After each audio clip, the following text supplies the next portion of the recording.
Okay, so let's see if I can share my screen, and bear with me 1 minute.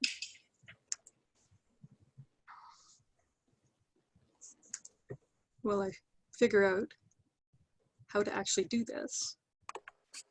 Share that one or this one? That one. I think you see that one. That one? No. No? There it is. There it is. Are we sharing it? Yes, you are. Okay, good. That's the important part, is we're actually doing it. So what's it worth? This is what all business owners want to know. They want to know, what is the value of their business? And so I am a chartered business valuator. I value businesses for the purpose of litigation, for changing shareholders, for buying your business or selling your business.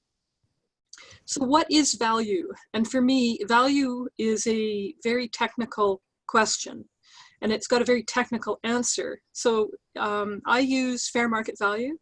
There's a big long definition there. I don't want to go through it. I don't think anybody cares.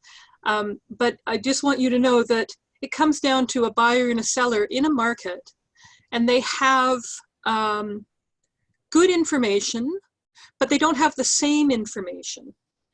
It is the highest price because that's the lowest price at which the seller is prepared to sell for, and it's the lowest price at which the buyer is prepared to pay. So the information is the same, but it's relevant, but it may not be symmetrical. It may not be the same on both sides. I want to tell you about cash flow from a business and how it's like a lottery. So when I think of a business, I think of it as a lottery. And it was a few years ago, there was a lottery where you could scratch and win. I think it was called Millionaire for Life or something. And if you scratched and won, the lottery corporation would pay the winner $1,000 a week, $4,000 a month, $25,000 a year, or something like that. So in that way, business is like a lottery, except that the cash flow from the business is not nice and regular like $1,000 a week. But if you took those $1,000 a week, $4,000 a month, $52,000 a year, and you added that up over 20 years or 25 years, that would be $1 million. So you can think of a business like an annuity, like a lottery, but it's going to be variable. When I think about the value in a business, I think about the assets that it's got. So I see all businesses have 4 different assets. They have the tangible assets. These are the things that a business can touch. This is what you know the business has. So for example, a courier company, its tangible assets are its trucks. If you're a restaurant, it's going to be your tables and your leasehold improvements. And then it's got identifiable intangible assets. And this is the secret sauce that makes the business. So let's say if you have a patent, like Scott Jones does. His identifiable intangible asset is the thing that he uses on Facebook. For CIBN, it's their brand. You can touch it. You know it's there. You can't touch it. The third thing is an unidentifiable intangible asset, and that's the goodwill. And nobody can touch this. You just know that it's there. And you can actually attribute cash flow to it. And then there's this thing on the top called post-acquisition net economic value added. This is the eye in the beholder. This is the beauty in the eye of the beholder. Nobody can see this. But you know that a buyer is prepared to pay up for a business if they want to expand their geographic reach, or they want to add a new customer base, or they want to extend their product reach. They will have an amount that they're prepared to pay extra for on top of what the value of the business is. I can't see it because I can't identify that special interest purchaser. So when we think about the value of those assets, then we have to think about the risk associated with them. So on the one side of the tangible assets, on the value side, is the liquidation value. And that really means if you were going to sell your business today, what would you get for it? And I mean, When I say today, I mean in a short period of time. I mean, 2 months or 3 months. You're likely only going to get the value of those tangible assets. So the courier company would only be able to sell its trucks, or the restaurant be able to sell the tables and dishes and things. Everything above that is the value range of a going concern, but it also reflects the absolute risk in the business. So if we're going to talk about risk, we need to understand what risk is. So let's talk about risk. So I'm going to talk about the top left-hand corner here is a little curve. On the horizontal axis is risk, and on the vertical axis is reward. And most investors are risk adverse. We don't like risk, meaning that the more risk that we're asked to take on in an investment, the more reward we're going to demand for it. So back to the lottery, I mean, it's only $1 to get a ticket, right? The reward is huge, but the risk is really little, and the probability of winning is really little. Another way to think about this is your house. So for me, I've been in my house for 20 years. I really like my house. If a real estate guy was going to come along and tell me that I could sell my house and buy another one and then I would make X amount of return, I would find that a very risky possibility. And the reason is that I don't know that market, but the real estate guy, he's very familiar with that market and knows what kind of reward they're going to get. So the shape of this curve is a nice regular shape in this diagram, but the shape of this curve is going to be different for every investor and every investment.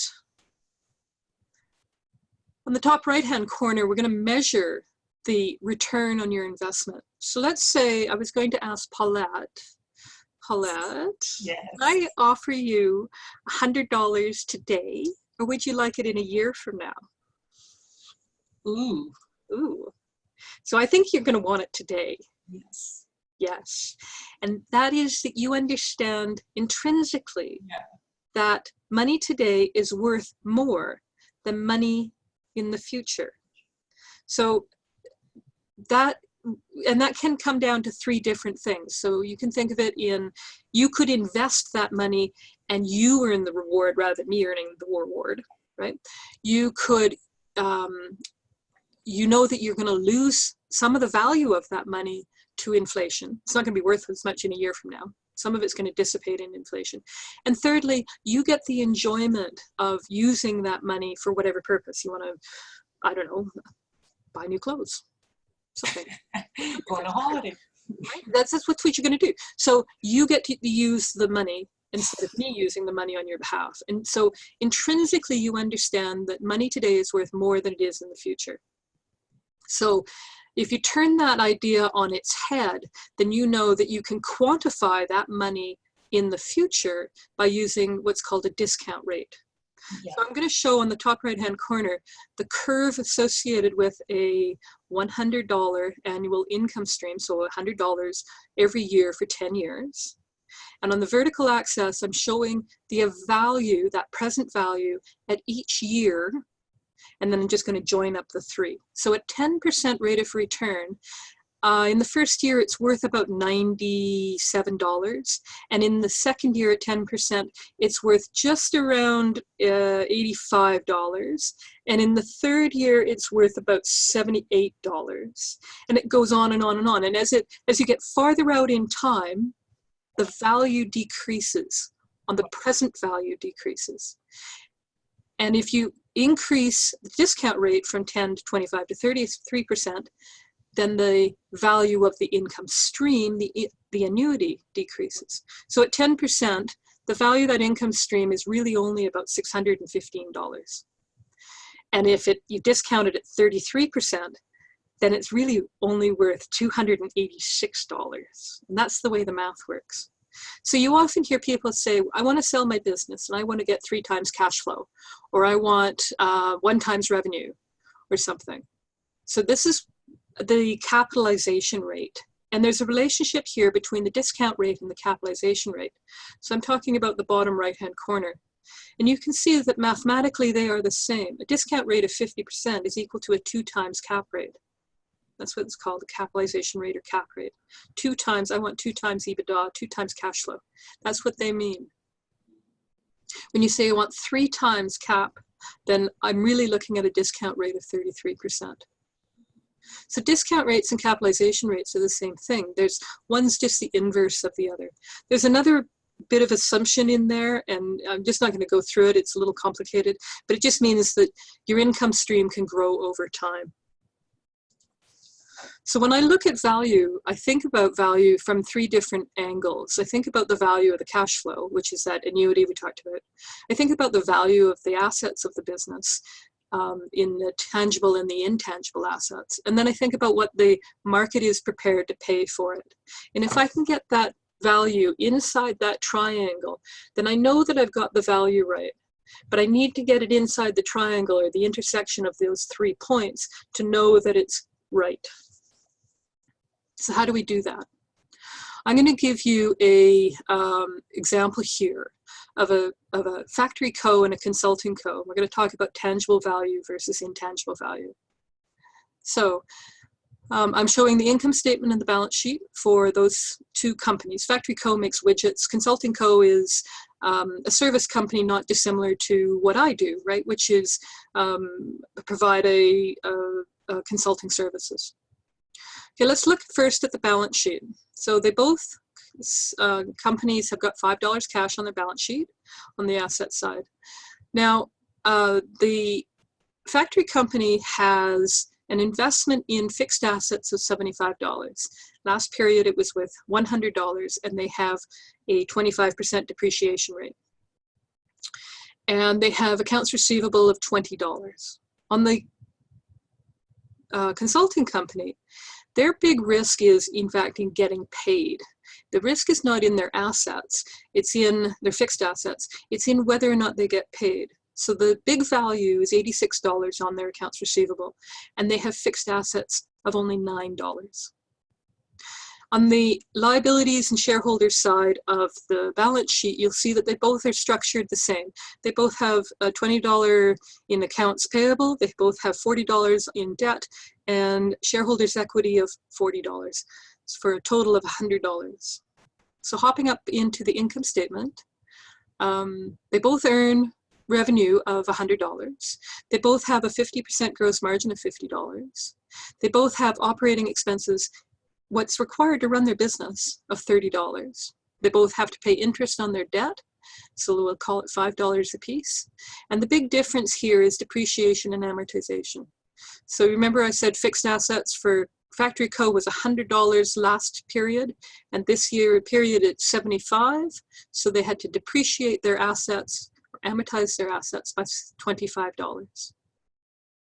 In the same way, Consulting Co had $12 in fixed assets last period. This period it's only worth $9, so they took a $3 charge in depreciation and amortization. So total expenses for Factory Co is $60. So gross profit of $50 minus the total expenses of $60 gives it income before tax of minus $10. This is not a profitable company. It makes negative income before tax, big loss. Consulting Co, however, has gross profit of $50, less its total expenses of $38, giving it an income before tax of $12. So they are taxable, they're profitable, they pay tax, say at 15%. So their net income after tax, $10.20. So the question is, and I'll ask everyone just to think their way through it, what would you like, which company would you like to own? Which company would you like to have as your company? And there are different answers to this. There's no correct one. So I set up this example so that we could get to EBITDA. So EBITDA is earnings plus interest plus taxes plus depreciation plus amortization. And this is a way of measuring cash flow.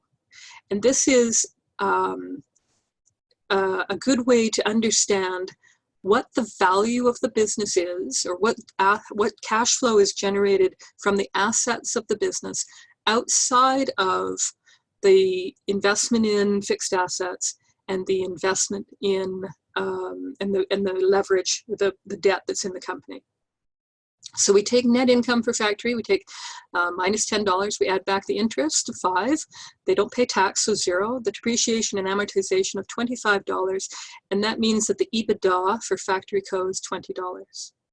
We do the very same with consulting company, net income $10.20, add back the interest of 5, the taxes of $1.80, and the depreciation and amortization of $3, and EBITDA, earnings before interest, taxes, depreciation, and amortization is $20. It's the same number.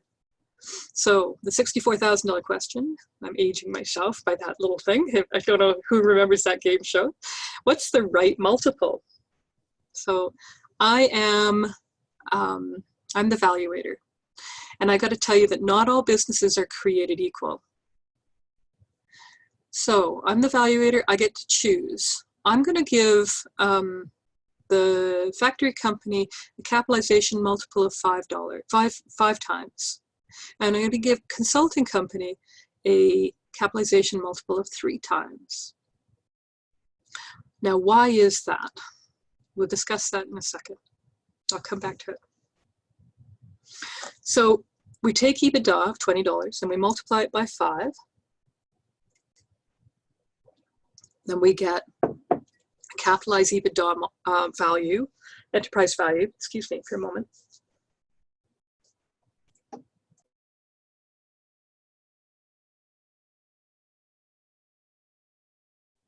Excuse me, I got a little cough.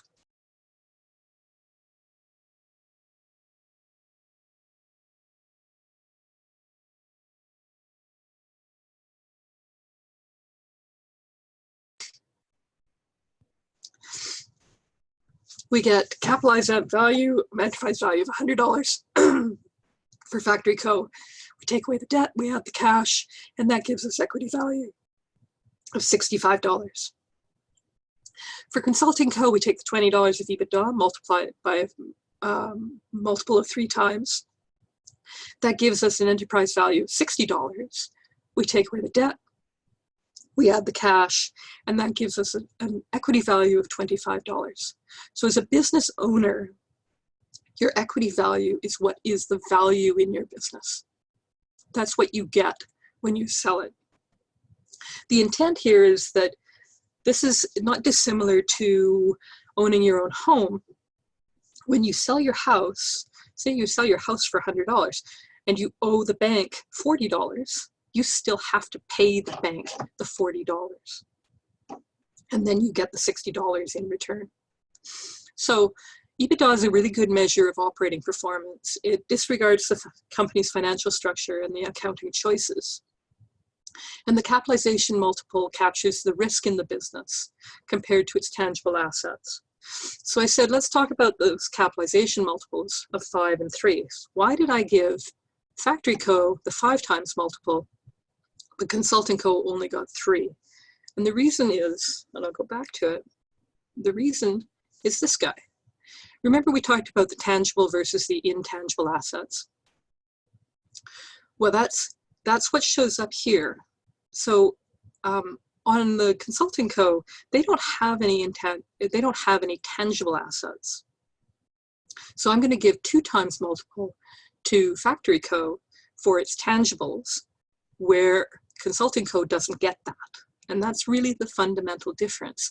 And that's what helps bring the value of the cash flow back into relation to its assets, to the identifiable and unidentifiable assets. There's one other thing about value that we should talk about, and that is commercial transferable value versus value to owner.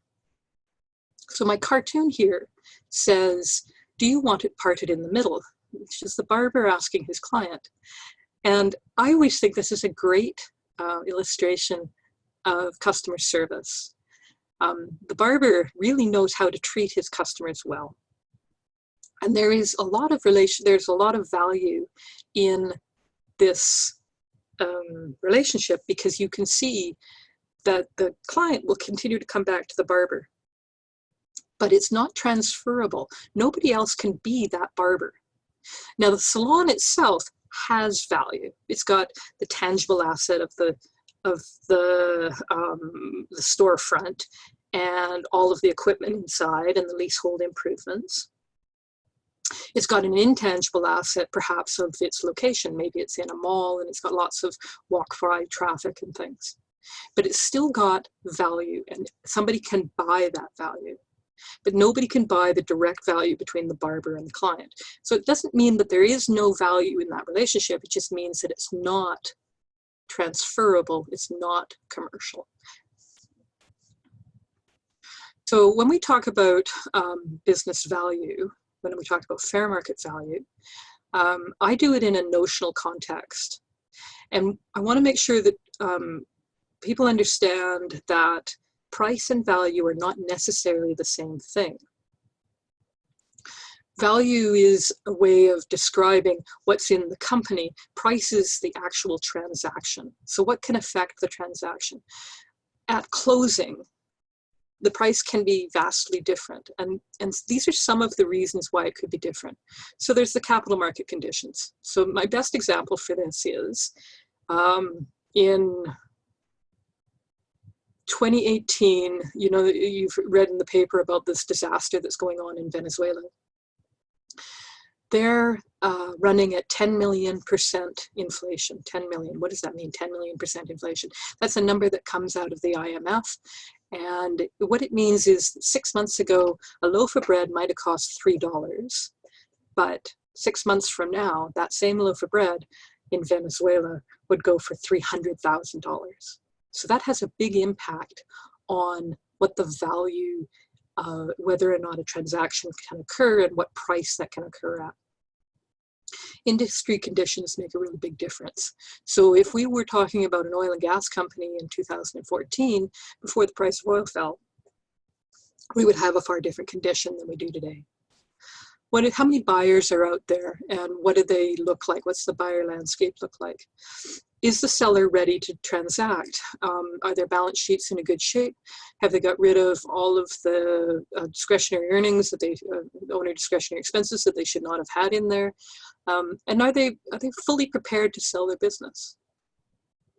What are the capabilities of the buyer? Do they have, if the buyer has now been identified, what is their financial capability to transact at this price, and what is their currency? Are they going to pay for the business in debt? Are they going to pay for it in cash? Are they going to pay for it over a period of time? What are the advantages of the company? How are they different from their competitors? All of these things affect the price at closing. And some of these I can see, some of them, again, go back to the beauty in the eye of the beholder. I don't always can see that. And so that's all I have for you today. I think I've used up my time. I would be pleased to take any questions if anybody has any.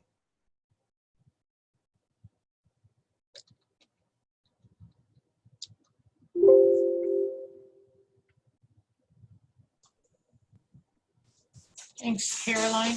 Does anybody? I've got something. Okay.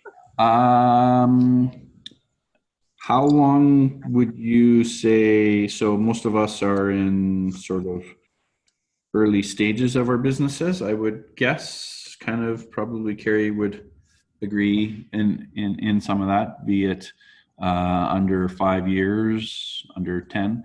How many years can you kind of go before you should either pull the plug or change your business plan on a valuation perspective, Caroline? That's an interesting question. I'm not sure if I know the answer to it. Because owning a business, we'll go back to that thing about the lottery and value to owner versus commercial transferable value. So if your business is driving sufficient cash flow to keep you satisfied, then there's no reason to transact, and there's no reason you should change the way that you're doing it. If it is not providing you that level of cash flow, that rate of return, then that is something that you do need to think about. If you do need to get a business coach to look for better ways to do something, if you need to look at your competitors and say that you would be prepared to transact with them and look for a different solution, or perhaps to take another step and say, this is not a business that I'll ever sell, but I enjoy doing what I'm doing, and it provides the cash that I require at this time. So I don't know that there's I don't know if I know the answer to that question, Scott. I appreciate the question, which is, how do you figure it out? And that's probably the best starting point, which is, how do you figure out what your business is worth now and in the future? And I certainly can help you figure that. I can help you walk that. I have an answer to that question. Please. Can you hear me? Yeah. Yeah. Well, something that we've seen in the past, like I'll give you an example. Velder's Grower Direct was a business that was part of our CIBN network a few years ago. She owned the franchise through Growers Direct. And I mean, she was doing okay when she met CIBN. She wasn't hurting really, but she was getting tired in her business. She'd been doing it for, I think, it was over 10 years. It was like 11 years, I think, when she met us. And she wanted to sell. But as she wanted to sell, she realized that a lot of her business, the value of her business was, a lot of it had to do with her. And people were coming in to see her. So she joined the mastermind program. And in the mastermind program, she learned a lot of different things. Some of it had to do with how to transfer not ownership, but the loyalty of the customer over to the actual business rather than to just her as an individual. And she also learned how to bring it up in profitability margins in a few different areas that made it look more attractive on paper. She was able to take some of the marketing she was doing and turn it into processes and systems. And as she was able to do that, that also increased the value on paper. After working with the mastermind group for 2 years, she sold that business, and she was told by the person who helped her sell it that she got approximately $100,000 more than she would have on the open market had she not done those things and worked on them over those 2 years. So if you're not profitable or not showing away enough profitability that you can start working on this kind of a thing with Carol, then you got to, Caroline, then you got to start looking at some of those things like systems, ways to increase profitability, and the mastermind program is a great place to start. And I would also agree with her, business coaching is essential. The mastermind's a great place to start, but if you really want to get it done, you need somebody to hold your feet to the fire and work through step-by-step things that actually increase profitability and work on paper so that when someone sits down and assesses the value of their business, that this can be seen as real answers. These are real bottom line numbers. This is not just stuff you're pulling out of your hat. If you ever watch Dragon's Den, you'll see somebody will come along and the dragons will ask them, what's the valuation of your business? And they pull this number out of their hat, and they got nothing to back that up with. And then the dragons eat them for breakfast, right? So this is how the valuation is put together, and those are the things you need to do to increase that number. I hope that helps. Yeah. And is your background, Caroline, in accounting? Actually, no, it's not. So as I said, I'm a evaluator. I'm a chartered business evaluator. My background actually is I have a degree in economics. I have an MBA, and for more than 20 years, I was in the Canadian capital markets. I was an investment banker, and I was looking for business deals and equity and quasi-debt for oil field and oil field service companies. And in 2012, I said, whew, investment banking's lots, but I'm done. And so I started Troy Valuations at that time. Okay, thank you.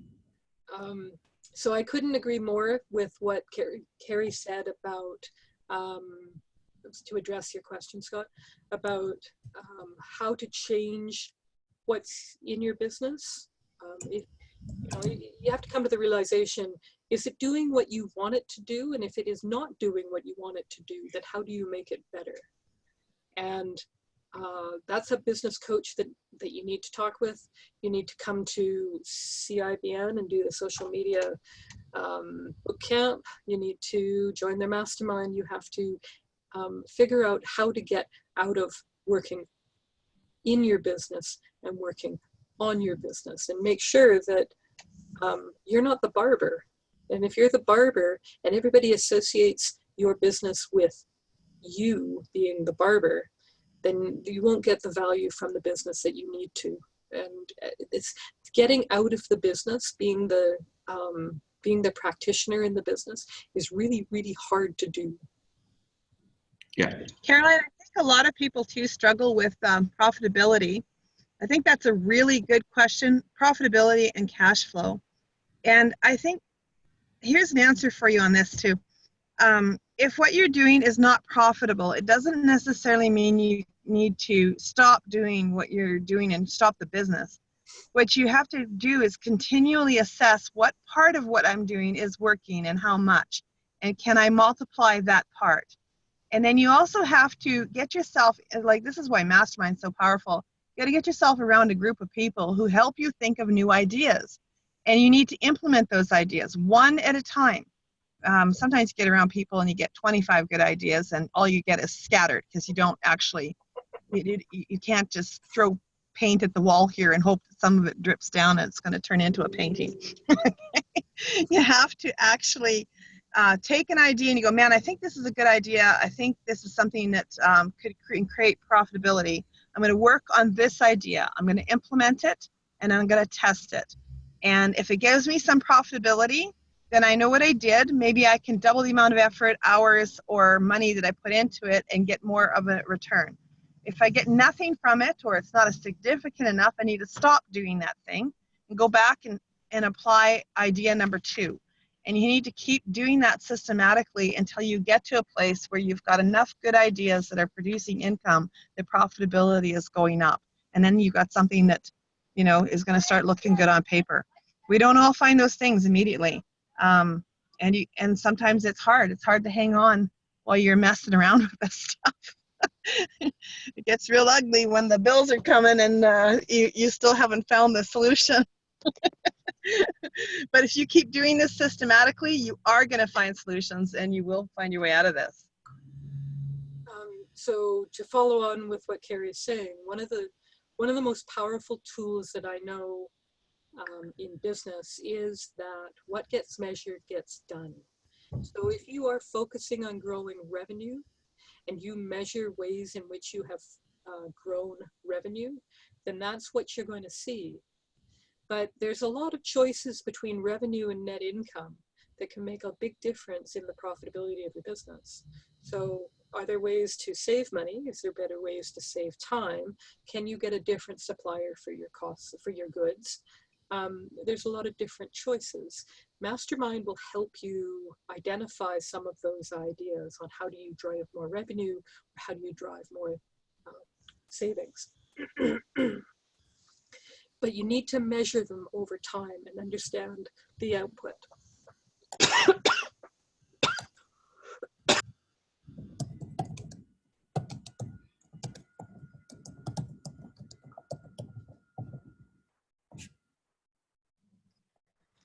Okay, does anybody else have any questions for Caroline? I think she's Well, yeah, I think poor Caroline must have a cold today. Poor you. What I'd like to do is maybe Caroline, you can, should we leave these presentation up on the screen still, or maybe we can take it down? And thank you. Now, what I'd like to do is ask Teo to come on and introduce herself, explain her business and who is her, the client she is looking for. So Teo, would you like to introduce yourself? Your mute is on. Okay, thank you. No problem. Hello, everyone. I'm actually a guy. Oh, I'm sorry. No worries at all. That's fine. I kind of joined the meeting a little bit late. I was time difference. Yeah, I currently run a staffing company in Vancouver. I'm from Vancouver, by the way, everyone. Welcome.